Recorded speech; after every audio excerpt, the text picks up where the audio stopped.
வணக்கம் friends, welcome to மில்டா kitchen. இன்றைக்கி நாம் கேரளா ஸ்டைலில் செம்மீன் கருவாட்டு குழம்பு சிம்பிளாக எப்படி பண்ணுறங்கிறத பார்க்குறோம். தேவையான பொருட்கள்: செம்மீன் கருவாடு, முருங்கைக்காய், பெரிய வெங்காயம், தக்காளி, பச்சை மிளகாய், கருவேப்பிலை, தேங்காய், இஞ்சி பூண்டு, மிளகாய்த்தூள், மல்லித்தூள், உப்பு. இப்போ தேங்காய் கூட 5 பல் பூண்டும் 1/2 ஸ்பூன் சீரகமும் சேர்த்து நல்லா மையாக அரைச்சி எடுத்து வச்சுக்கோங்க. இப்போ அடுப்பில் குக்கரை வச்சு வெங்காயத்தை நீளமாக வெட்டி சேர்த்துக்கோங்க. 2 பச்சை மிளகாய் சேர்த்துக்கோங்க. தக்காளியும் நீல வாக்கில் கட் பண்ணி சேர்த்துக்கோங்க. அது கூடவே நம்ம நறுக்கி வச்சுருக்கிற முருங்கைக்காவை சேர்த்துக்கோங்க.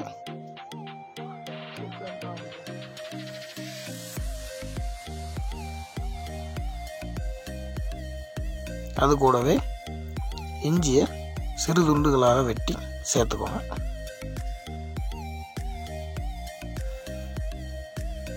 இப்போ நாம் செம்மீனை ஒரு தடவை தண்ணியில் வாஷ் பண்ணி அதை கூட சேர்த்துக்கிடுவோம்.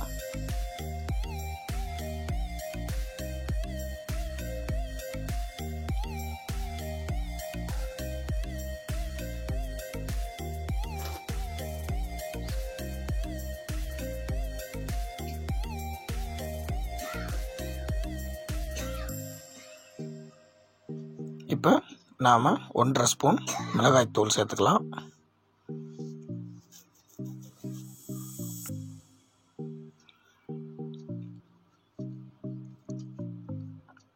தேவையான அளவு உப்பு சேர்த்துக்கலாம்.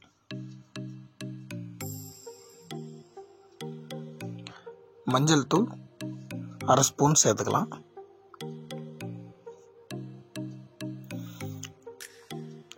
இப்போ 1 டம்ளர் தண்ணீர் கொடுத்து குக்கரை மூடி 1 விசில் வரும் வர வச்சுருங்க. 1 விசில் வந்துருச்சு. குக்கரை ஓப்பன் பண்ணுவோம். பாருங்கள், நல்லா வெந்து வந்திருக்கு. செம்மீன், முருங்கைக்காய் எல்லாம் நல்லா வெந்திருக்கு.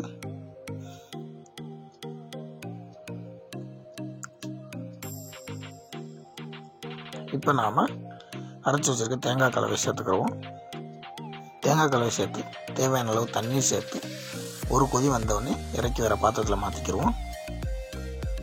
இப்போது அடுப்பில் இன்னொரு கடாய் வச்சு அதில் 1 ஸ்பூன் தேங்காய் எண்ணெய் சேர்த்துக்கிறோம். தேங்காய் எண்ணெய் நல்லா மணமும் டேஸ்ட்டும் ஹெல்த்தியும் உண்டு. எண்ணெய் சூடானோடனே கடுகு சேர்த்துக்கிறோம்.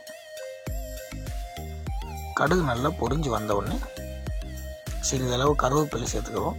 கருவேப்பிலை இப்போ 2 காஞ்ச மிளகாய் சேர்த்து இறக்கி கிரேவி மேலே சேர்த்துக்கலாம். அவ்வளோதான், சூடான செம்மீன் கருவாட்டு குழம்பு ரெடி ஆயிடுச்சு. ஃப்ரெண்ட்ஸ், என்னுடைய சேனலை சப்ஸ்கிரைப் பண்ணுங்கள், பெல் பட்டனை கிளிக் பண்ணுங்கள்.